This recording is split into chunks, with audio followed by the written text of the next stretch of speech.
thank you so much for joining us, and I'm super delighted to have this wonderful panelist today. I did another panel this morning, and I was saying that how a dream come true for a consultant is to actually ask questions, because normally you are on the other side being asked harder questions. So today I have the privilege of asking difficult questions. But more important than that, I think what we heard from day one from the Prime Minister is saying what the vision and what we could do, and what we also heard from the other business leaders saying what they are kind of making it happen. None of this actually happens unless this group comes together. So I would say that this is the group of people who actually make the magic happen, and therefore I'm very excited to talk to all of you today to understand how do you make the magic happen and how do we make the magic get better over time. One other thing which comes to my mind when I look at where the world is going in the 5G connected ecosystem for the next decade is it is definitely not going to be what we have seen so far. Many of us tried to predict, and in fact I remember in about 120 years ago, an attorney at the patent office in the US said that anything which could be invented has actually been invented. That was about 120 years ago. And I'm sure how untrue that statement has been, because every single day we are inventing new things. It is not going to get stopped, and without taking much time on what we are going to do with respect to the 5G and its ability to change the world for us, let me first turn to Randeep, my dear friend, in terms of getting one very specific perspective. I want to hear from Randeep. You run a very large network and you possibly make a lot of things happen. Is from transition from 4G to 5G, everybody seems to say that, yes, higher speed. But tell us, what is transition from 4G to 5G, what it means to businesses, to communities beyond speed, and if I were to kind of give a rider to that question, try if you can explain it to a fifth grader, how would it look like? Although all of us here are highly educated, but I'm just talking about my intellect level. So good afternoon to you all. I think 5G, we have seen transitions within this industry from 2G to 3G to 3G to 4G and 4G to 5G. 5G is the first time when the technology is built for industry. Fifth grader would be, I'll try to dabble between a fifth grader and try to simplify this thing as well. Yes, first thing is 5G comes with a higher spectrum, hence the speeds are faster, and it also comes up with some work on the latency side where the latency is lower. Well, a common user will be able to enjoy faster speeds, but what does faster speed do for me? I think there are some use cases we were talking just now. I mean, I'll share the same thing here. When 4G came, before 4G came, we used to listen to songs if we went on a drive, on a thumb drive, put it in a car and go and listen to the songs which were there in that thumb drive. If we wanted to listen to another song, it was not possible unless it was coming on a radio. But moment we have gone into the newer music apps and you have ubiquitous 4G coverage everywhere, you don't have the need of actually needing to carry any music. You can listen to millions and billions of songs, whichever you want to, and that is where the 4G has unlimited. Same thing happened on a video. You have a video subscription platform. You can watch any movie, any TV series you want to go. You don't need to have the hard storage. So what will 5G do for it? So one use case which is very popular, I mean, I didn't know it was so popular, is cloud gaming. Because gaming, you could only play on your PS4 or Xbox what console you had, what game you had. If you did not have the game, you cannot play. And the game used to be very expensive, so you have to really put your money where you want to put your money. I want to play that game. But with cloud gaming, and it is being demonstrated in our booth, I mean, it's really fabulous experience. Imagine it will become the same way, the way song has become, the way movie has become. You can go ahead, check out the game I want to play. It will be like subscription, so you don't need to own, you can just play anything. So that's one thing which will happen on a common user's place. So to a fifth grader, he can play any game he wants to play, because even the fifth graders play Xbox nowadays or PS4. They can play any game on the go, whatever they want to, so it's great. Another thing which will change is the entertainment or the immersive media, which could be about how we enjoy. We Indians are crazy about cricket. So we watch our IPL matches or nowadays T20 series on 2D screen. Imagine, we all want to go to a stadium, but if we can't go, if it is not in our state, and even in our city, if it is there, we cannot go if we can't buy the ticket, or we don't like the crowd. So it is possible very soon, if you have an immersive Oculus, you could be there in the game as if you are there in the audience. Imagine the experience will change. This is possible. I'm not saying 5G is making it possible. It is the tech which is making it possible. If you are in your home, probably FTTH, fiber on home can make it this thing. But if you are on the go, 5G will make it happen. But let's come to the main thing, that 5G is built for industries. Why industries? Because industries need to really improve their efficiency, find out new use cases, and we go around this booth, amazing number of use cases which has been displayed. The imagination knows no bound. So in my view, 5G should not be seen alone. 5G should be seen in a way of 4 pillars. The first pillar is connected to itself, which is fiber, or 5G, or Wi-Fi in some case, but 5G solves some problems which Wi-Fi cannot, or fiber cannot. I mean, it's a fixed place versus mobile, things like that. The second pillar in my mind is cloud. Why? Because you need to store the data close to you. You can't store the data on the same location. That changes the whole dynamic. So I think second is cloud. The third is IoT. Where is this data coming from? From sensors. I mean, we are displaying, and I think the agriculture use case, where you'll put sensors in the soil, and the sensor will tell you what is the moisture, what is the content needed. If we are agri-economy, if you can put these sensors across, and you can do anything which that sensors tells you to improve the productivity of the crop, it will be amazing. We are agri-economy. If 10% increase in productivity of our crops, see what it will do to the Indian economy. The last part is you have connectivity, you have sensor, you have cloud, then comes analytics. We loosely call it machine learning, AI, cognitive, whatever you call it. I call it analytics. All this data in the cloud, if you process, the findings it will give you is amazing. We use that already to fix our networks, but it can be done for use cases, face recognition, motion recognition, safety, security, new company. So I would say 5G is a thought provoker into starting a revolution. You don't need to have 5G in every use case, but one of these 4 will definitely be relevant if you're going on that. That's fascinating. I'm not even going to try and summarize because you covered many topics, but that's very fascinating. So all that which I hear from you is very optimistic, and I think the world will change. Of course, as you said, the speed is one, but there are many use cases which get built on it. Every industry, right from a 5th grader playing cloud game versus an farmer trying to do anything. On the game one, by the way, I have a very interesting data point to share. If you actually looked at the hardware sales industry, the gaming hardware actually saw a slump after a big hit. And I was thinking that it's because Airtel is putting all the cloud games there. But the further analysis also tells me that the crash of cryptocurrencies actually bring down the hardware sale for gaming devices, because the gaming devices were actually being used not just to play games, but also mine bitcoins and all of those things. So I think in this truly connected world, so let me just turn to you, Bryan. You've been the one who's been driving innovation on its edge, working for Meta, and thank you for traveling all the way from Singapore here. Tell us, one, how do you see Metaverse as journey? Because Randeep also talked about the immersive experiences. While it's not just 5G, but immersive experience overall is a great thing. So tell us about what you're seeing on Metaverse, where it is headed, and more importantly, what are the other possibilities around that ecosystem? Sure. Thank you. Okay, I think I'm on. So, I have a story about this cloud gaming. So my 5th grader gave me a bill shock. Because I left my credit card details on it, and then when I went, the bill came, and he had bought quite a few game titles. So check your credit card. But on the metaverse,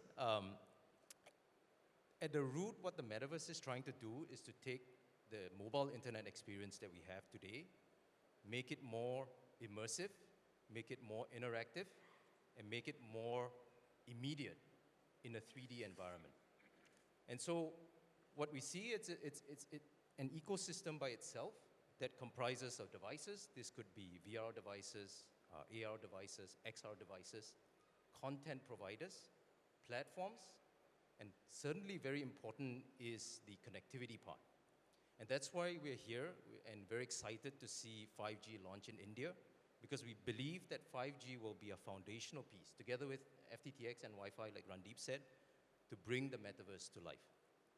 Effectively, what the metaverse does is to give you an ability to be almost physically in a place when you can't be physically there. Now, don't get us wrong. We are not saying that replace these physical activities. Nothing beats us meeting like this and having interactions. But if you cannot be there, you cannot buy the ticket, you cannot fly, the metaverse is the closest replacement you can get to a physical, being physically there with your family, with your friends. And whether that's for games, for healthcare, for consumers, what we've seen in the pandemic is that VR games has picked up in the last 2 years. But the other segment that's surprising is healthcare. Not healthcare, sorry, but exercise. VR exercise is really hot. And then you translate that to enterprise, we are starting to see very interesting use cases. So for instance, healthcare. In a VR world, it seems that you can prevent or retard dementia because you stimulate the mind of the patient. You can also put medical health professionals into high-stress environment so that they train to make the right decisions. So we have one example, which is pediatric surgery. Now, pediatric instance is low, and that's a good thing because you don't want babies to be sick. But that poses a different problem because the doctors don't get practice. If the incidence is too low, doctors don't get practice. So how do you practice the doctor when a child is being wheeled in ER? Parents are panicking. How do you simulate the environment? So VR is a means of doing that. So we're seeing some really interesting use case for healthcare.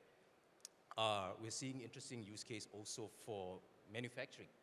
Manufacturing plants run 24/7. And when you take down that plant for maintenance, you want to make sure you get it right and do the maintenance and bring it back as soon as possible.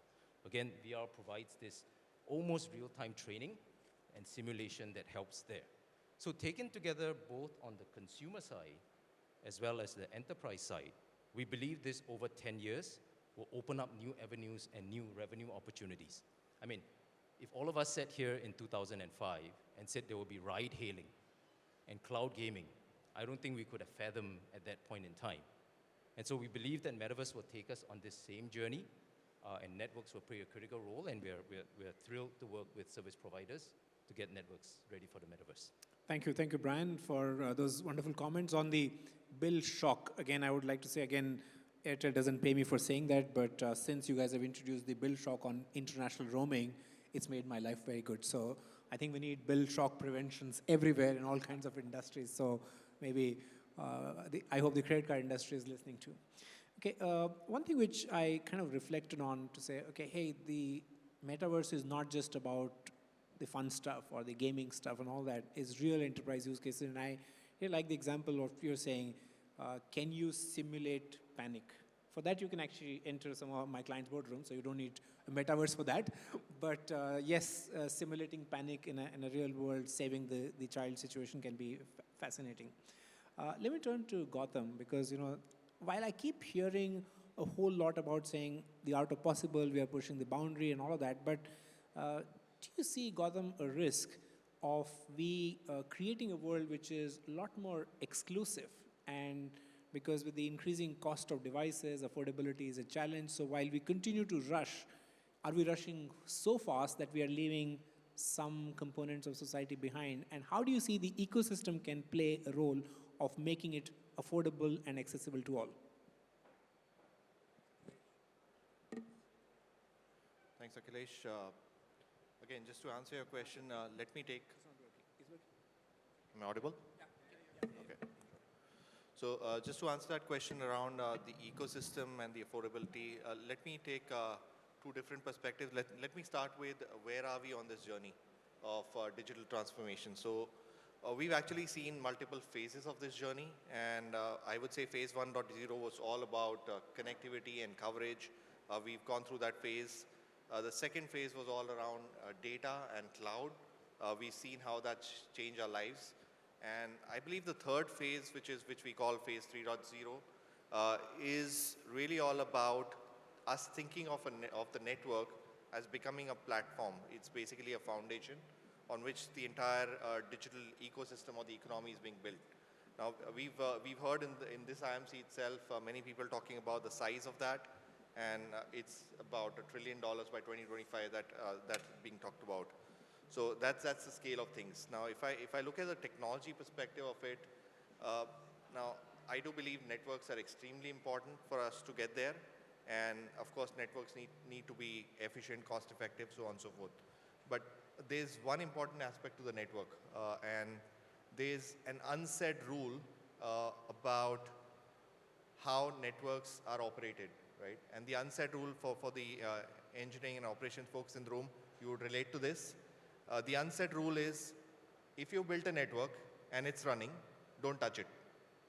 But as we move forward, I believe we'll have to actually get away from this rule, because this phase 3.0 is going to drive us to evolve this network continuously, grow it in terms of capacity, scale, reliability.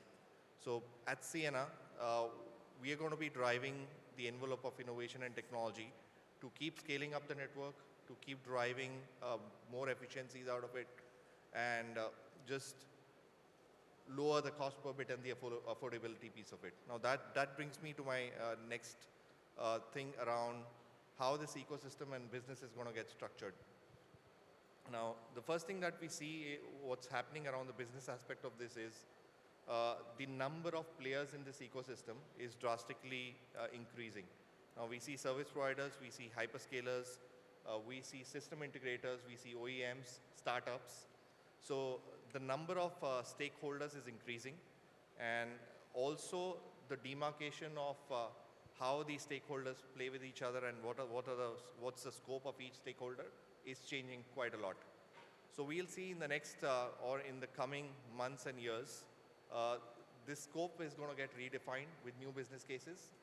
And the important piece here is, when we define these new business cases, we got to be mindful of the flow of money.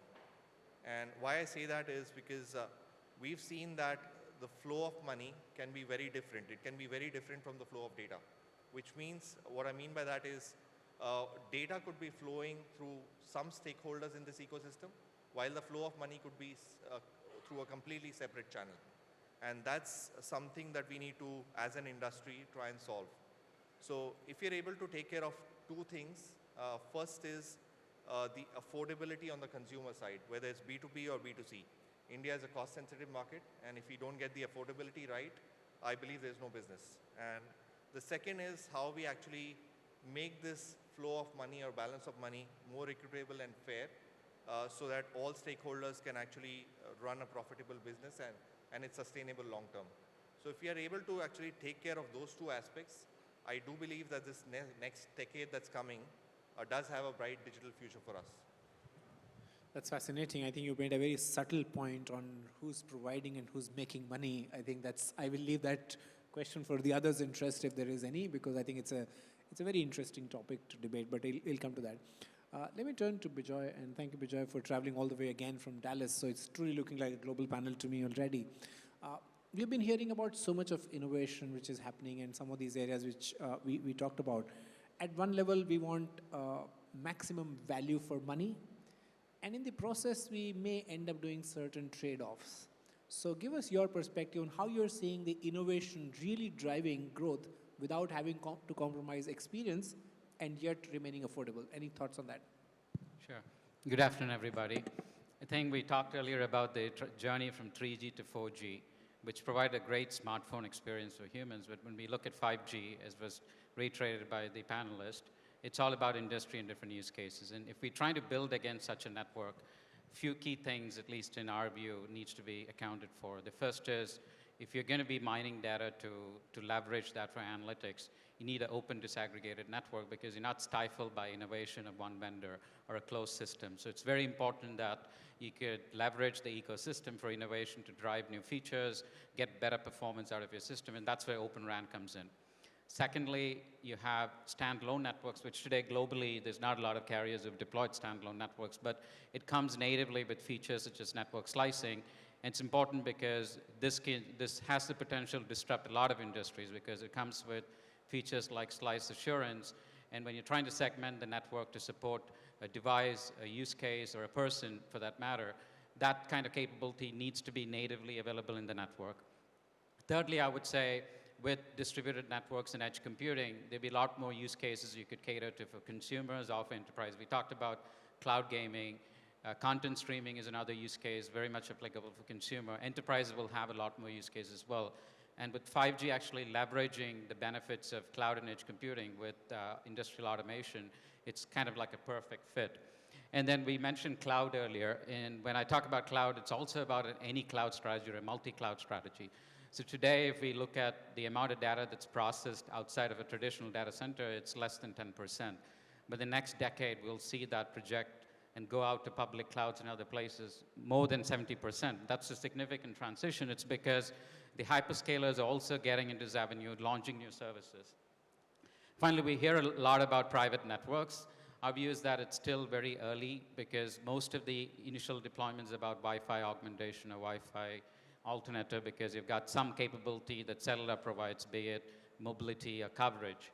And last piece is, we talked about analytics, but one of the key things there with analytics is the fact that unless these networks are open, unless you're using common automation tools across this end-to-end network, be it the RAN, the core, you cannot mine this data, run it through the AML workflows to actually have intelligence being gleaned out of it.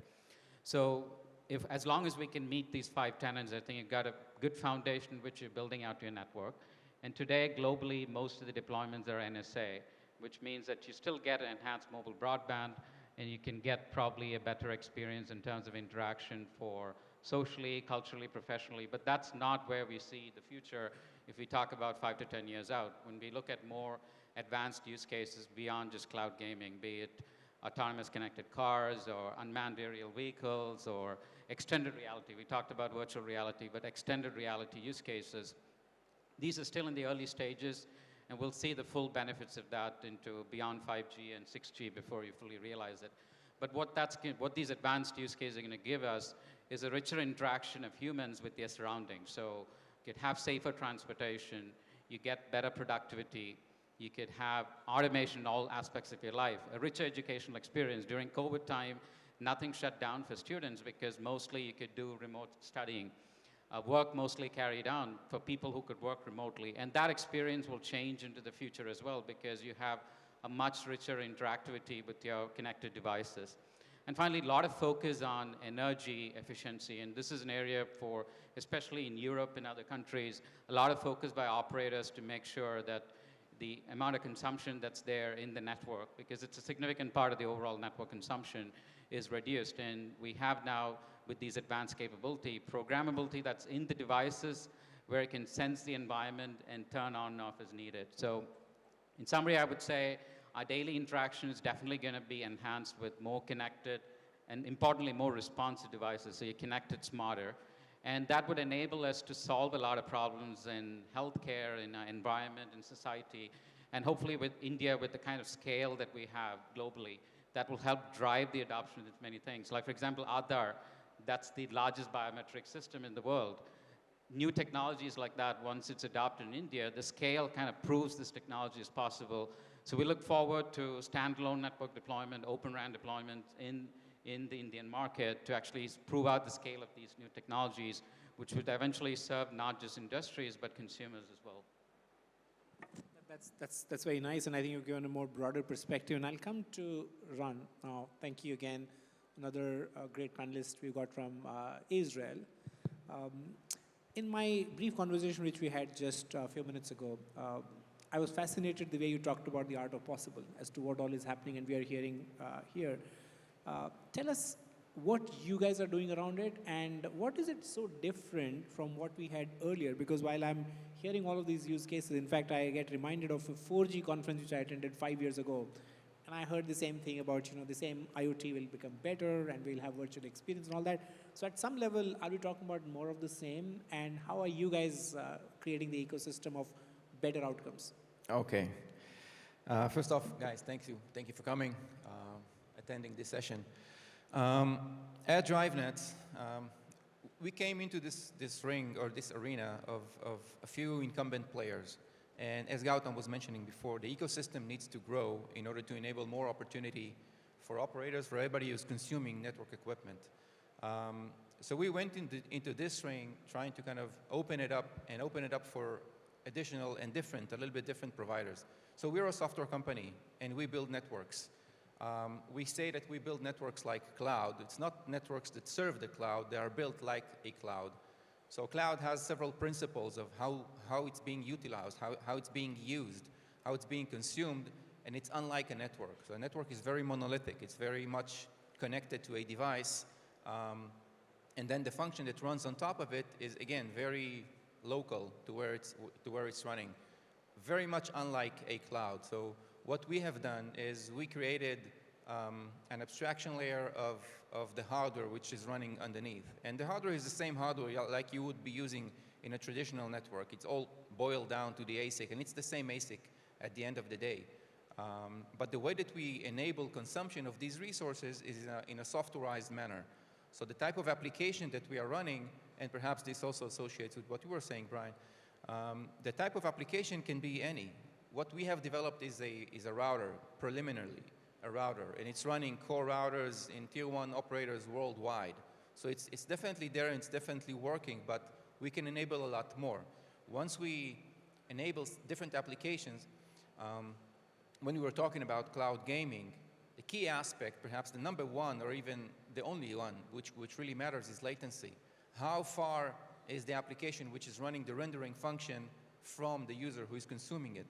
And that's what dictates the user experience. So when we're talking about 5G, 5G is not faster, it's wider in its bandwidth. It doesn't make bits run faster throughout the network. Speed of light is the speed of light. We're not going to change that. So what we can do is we can pull the application closer to where the application is being consumed. And this is where edge computing is coming into play. Now, eventually there's going to be a network in between where the application is being consumed, the user, and where it's being run, the compute session. There's always going to be a network, and the closest that you can get to getting the application closer to the network is actually running it in the network itself. Now, in terms of location, it can be practically anywhere, and in the fact that we're taking physical infrastructure and we are creating an abstraction of it, means that we can consume that resource, compute or network or storage or whatnot, as resources where they are deployed. So that, in a way, pulls in the application much closer to where it's being consumed. So all of this is being enabled by creating this level of abstraction between what software application runs on top and this level of disaggregation that in 5G was kind of dictated by 3GPP definitions. We kind of boiled it down to the backbone of the network, and we're applying it on infrastructure. That's interesting. And in fact, I was having the same thing. I was having difficulty in hearing you properly, but I think I got most of what you said. In the interest of time, I actually have about several questions, but I do want to make sure that I cover Azhar. And Azhar, you come from an open source ecosystem, and I'm sure you're super proud of that. I keep hearing that the best technology developments happen in relatively closed environments and not so much on the open source in general. What's your take on it, and what's the kind of stories you are driving using open source technologies to further 5G and evolution? Thank you. Open source has become a key component of innovation. What's happened is in the last, I would say probably 6 years or so, it's taken off multiple fold where communities coming together to develop new pieces of software, new applications in a much faster way. I'll give you my own experience. I was in a previous company and we decided to develop, something based on OpenStack, a product. At that time, we said, oh, this doesn't have elastic controller, this doesn't have that, all those features, let's try and develop that. It took us about 2 years to bring that functionality on OpenStack, which already had a baseline, and deliver that. By that time, because OpenStack was completely open source, and because the pace at which the community was moving, we realized that we spent 2 years, all this money, and guess what? There were all these features already available in the latest release of OpenStack and more. If you take a look at what's happening in Kubernetes community right now, about 68% of the code in Kubernetes has been rewritten in the last 2.5 years. About 95% of that code has been rewritten in about 4 years from Kubernetes. So what Google really open sourced Kubernetes at one point in time, which evolved from its board project to where it is right now, it's completely different. Now, where did that come from? It came from the community. It came not from Red Hat alone. It came from everybody. Everybody was contributing to it. So same way, in the next decade, in my opinion, technology decade, right, the amount of innovation will really come from open source. While it's absolutely true that people are still, driving their own with respect to patents and, building their own portfolios, but the space at which innovation shows up is primarily because of open source. And you can see that today in terms of not just in delivering new features or new products or new applications, but also in terms of new operational methods, new automation capabilities, which allow you to create these intelligent systems that are closed loop. I mean, all the panelists here talked about how new applications can be enabled, how they come together. Well, that doesn't happen without a cloud environment in place, without not just a private cloud, but maybe a hybrid cloud, maybe even multi-cloud, right? I think Bejoy just briefly mentioned multi-cloud capability. Now, how do you leverage that particular multi-cloud platform, build an application, deliver it? You have to have analytics associated with it. You have to have telemetry associated with it. You have to then automate it. You have to then continuously operate in what I call as autonomous infrastructure. People have talked about autonomous networks in the past. Now you're not talking about completely autonomous infrastructure. So I believe that's where the innovation will come from. Open source is where the innovation will come from. I believe cloud will be the underpinning capability across all of these, in terms of use cases, in terms of technology, how it's delivered to a subscriber and to the enterprise. Yes, I kind of now like your point that community development can also accelerate growth in many ways. Sorry for making you wait so long, Magnus. Thank you so much for joining us from Singapore. We heard just now that if something is working, don't touch. That's the kind of comment which you just heard. And in the previous panel, I also heard that 5G can be the best excuse for us to fix the whole house and do the big overhauling. Do you think that's the right way for us to approach? So either should we stay on don't touch approach, or should we say, okay, hey, this is a great time to completely renovate our entire infrastructure? What do you think about that? Well, so thank you first for being here. I think it's very exciting to be here as 5G is now coming to the market of India with so much potential, right? I mean, we heard here on demands for new services, and I think this will be a truly inspiring thing going forward for making the networks has the right support. 5G will call for more. Just a reflection, till 2027, the number of smartphone users in India will go from 800 million to 1.2 billion, we predict, up 50%. The average usage will go from 20 gigabytes per month to 50, 2.5 times. So with that as a small piece, I say it's a lot of activity will be there in the networks. On top of that, and as we had exemplified here, metaverse and more demanding services coming. And they will be demanding in terms of performance and in terms of availability, always being there, service availability in a compute environment, and that includes mobile edge cloud. The flexibility of the network has to be there to deliver the right performance, and the service availability has to be there. On top of that, managing the capacity. I think over the last year, we've seen great advancement with allocations of new spectrum, mid-bands and millimeter wave. It will be fundamental going forward to be able to combine all these assets together with the existing assets to deliver the right experience at the right spot. No longer is it peak rates, it is sellage rates that matters, to have the right performance in spots that are further away from the site. And here, combining all the layers in an intricate way will be a competitive advantage, and to do that on millisecond basis. There are lots of technologies that comes together here to be able to deliver the services that we are foreseeing, both then for consumers. We talked here before about cloud gaming, how that's being changed, and I'm sure youngsters will drive that, but also not the least for enterprises. Thank you. Thank you. That's very insightful. I do think that I had a couple of other pointers to get to from each of you, but given the time, I'm not going to be able to come to all of you again. So maybe I'll pose a question to you, Randeep, and then others, if you have a point of view, please jump in. And the question is that we are seeing the art of possible continuously getting pushed, and there's a more and more use cases are coming up. But yet, the amount of investment does it take to create those and the ability to monetize them on short term don't seem to be as obvious. So what's your thinking about all the investment you're going to make? What are some of these best strategies to monetize? I think this is the elephant in the room question. I mean, how do you monetize? I think there are two ways to answer it.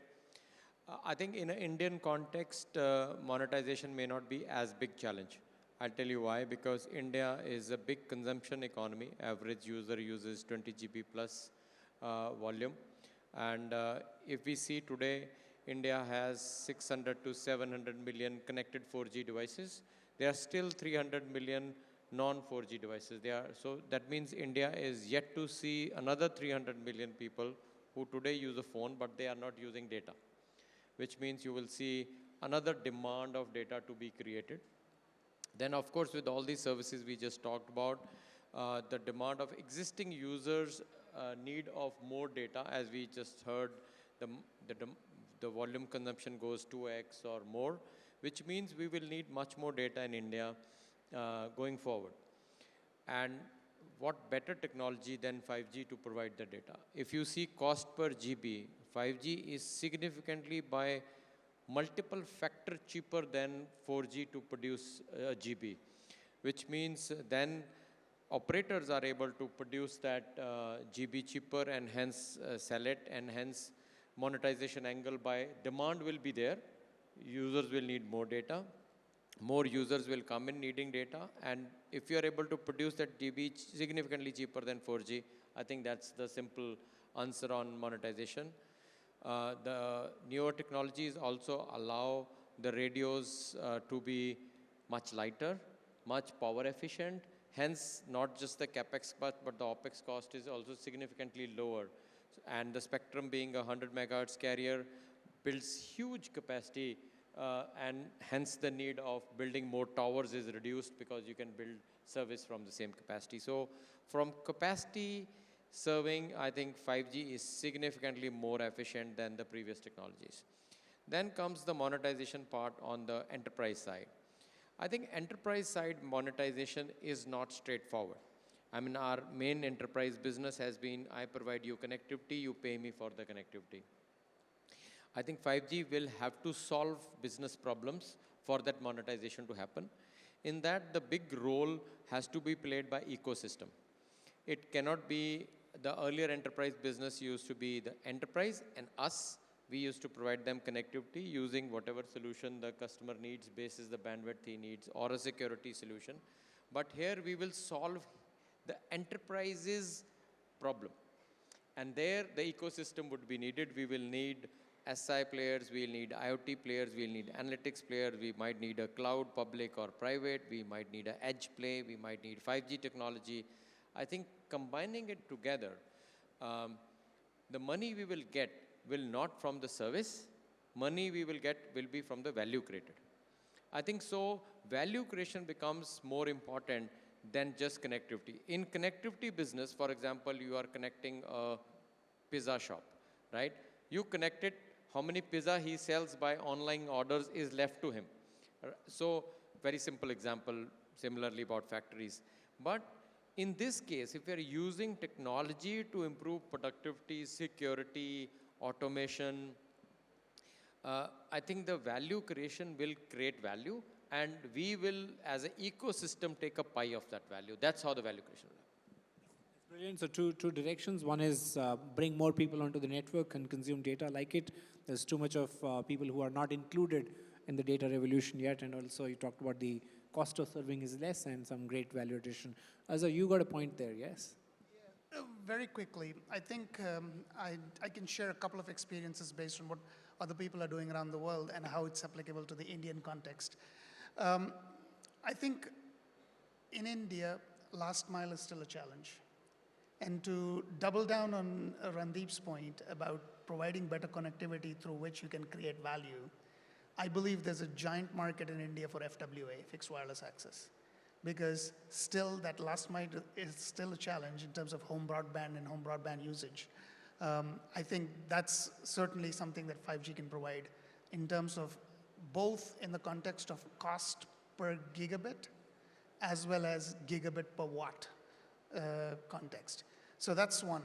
The second element in terms of monetization, what I have seen across the board around the world is that 5G less so consumer driven, maybe in India it's different, but in other places, much more enterprise driven. Now, in that context, specifically, applying it in manufacturing, applying it in oil and gas, applying it in public safety and security.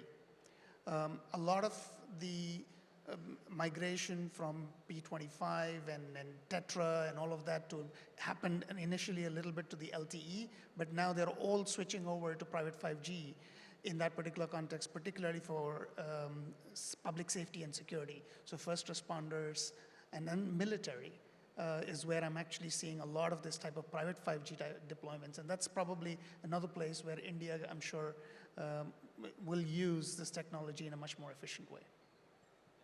Yes. Yeah.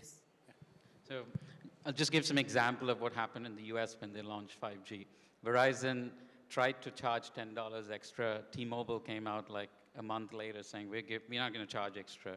So immediately they had to drop their price. So it became not a per GB pricing. What they were trying to do was get the user onto the higher tier. So if I'm selling a $40 plan, I get them on a $50 plan, right? So the initial attempt at trying to monetize on the higher speed failed. So you had to get the user to consume as much as possible. The next attempts became more around what's a better experience to the consumer that can provide. So simple use cases like, we talked about cloud gaming as one use case, which AT&T is very much into cloud gaming. The other use cases that I've seen are around AR, VR glasses. So say you're walking into a museum or you're going to a game. If you rent AR, VR glass at the location, you get charged for a higher experience, better latency, better throughput, just for that event. And what has to change to actually realize such use cases is also your backend. Your billing systems have to evolve to actually adapt and charge for the user. Otherwise, you're not monetizing on it. You're still stuck on the regular monthly bill. So that's on the consumer side. We see it evolve. When it's enterprise, you covered it already. FWA, I think, is a very good example. And I know Geo is trying to target that market specifically. Globally, if you look at FWA and millimeter wave, Verizon says after so many years, they've only got 2 million subscribers.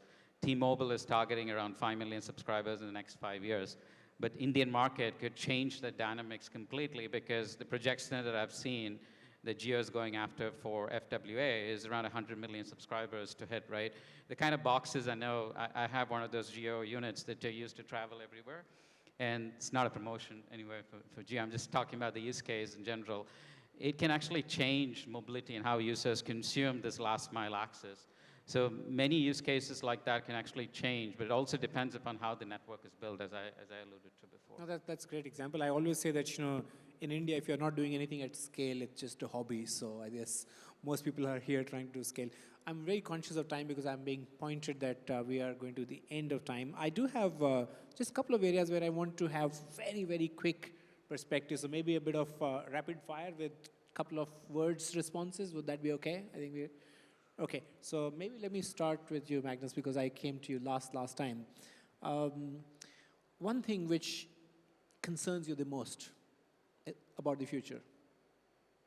One thing that concerns you the most about this whole speed of digital transformation? I think one thing concerns me in the view of we need to be very focused. We have a lot of technology to introduce in the next few years and a lot of business development to be drawn upon that. And we must not miss focus on that. Okay, focus. Okay, Azhar? One thing that concerns me most is I think it's time to ditch the carrier grade concept and adopt a cloud native concept. Interesting. Thank you. One thing that concerns me is that because the operators could not monetize on 3G to 4G transition, and even in the 4G to 5G transition, the over-the-top players comes and monetize that, and that kind of corners the operators into not doing what they should be doing, which is opening up the networks, driving innovation in the ecosystem. I'm afraid that even this transition, the operators could lose out that value chain, the additional value that you talked about generating. So hopefully that doesn't happen in this 5G transition. We're not waiting for 6G for that to happen. So economics coming in the way of growth. Okay, all right. I think for me it is the pace of automation. I think to manage such complex networks with such high pace, the automation will have to keep pace with the technology being deployed. So will the automation of managing the tech will Managing keep the pace tech, with yeah. this thing? Okay. Somebody said don't touch, right? Yeah, I If know. it works, don't touch. For me, in relation to the metaverse, is establishing a common framework to work with the service providers. Okay. When we mean QoE, how does it translate to a 5G KPI? And so that enables them to monetize their users in the metaverse better. So clarity and consistency of what you're going to measure on. Right. Perfect, thank you. Gautam? I think we are in an excellent situation from a demand perspective. So one thing that actually concerns me is how this entire ecosystem will get together and play out. I think that's going to be a difficult one because there is going to be collaboration and conflict in that ecosystem. So we need to make those cases How do you work. manage collaboration and conflict? Open source was mentioned here before. What open source did is it's opened the industry to more newcomers. And newcomers offer more variety and more flexibility and more options. Eventually, consumers are the ones who enjoy this, the multitude of options. What I would be concerned with is the exact opposite. That would be consolidation of the industry. And it's true for subscribers such as ourselves, having the number of mobile operators shrinking to 2, 3, that's not good for the public.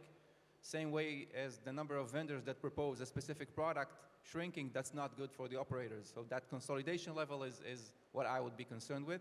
I can add that there is some industry bodies such as TIP, Telecom Infra Project, OCP, are working exactly on the opposite way, kind of to open it up, to standardize all the interfaces between different elements so that more players can kind of jump in and join the game. So avoiding consolidation beyond a point. Okay, Correct. perfect.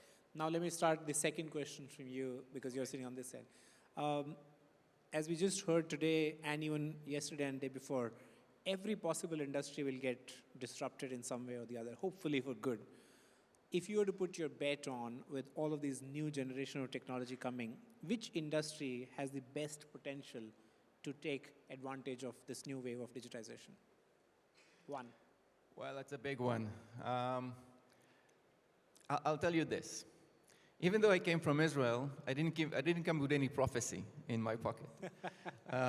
So really, it's anybody's game. It's anybody's game. The technology is there. It enables so many industries and so many different user experiences and improved user experiences can be then enabled, be it gaming, be it any other form of entertainment, be it the metaverse and whatever it enables.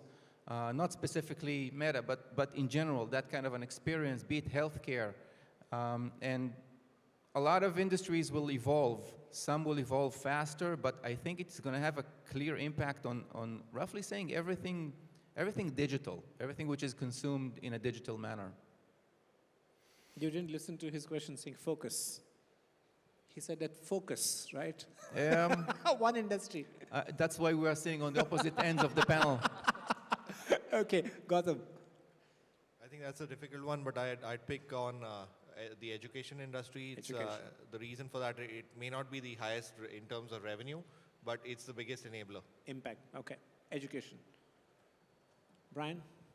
You know, you gave me a multiple choice question with only one answer because I work for Meta.